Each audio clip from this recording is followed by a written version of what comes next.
Welcome everyone, welcome to the channel, welcome to Lab Edition. In this video we have Honor 90 Lite, and this is quite nice phone. 100 megapixel of the camera and 256 GB of storage plus 8 GB of RAM, so this is quite fast phone.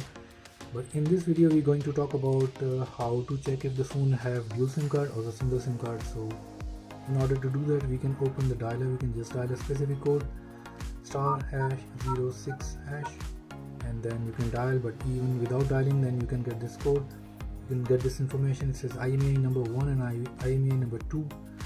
So these two IMEI means that you have two SIM cards in the phone. This phone can take two SIM cards. This is not a single SIM card phone, this is a dual SIM card phone. So you can see the serial number also, but IMEI number 1 and IMEI number 2, it means that this phone can take two SIM cards.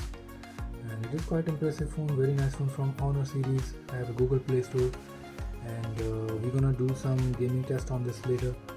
And thanks for watching. Please subscribe to the channel if you like the videos or the tutorials, and thanks for watching.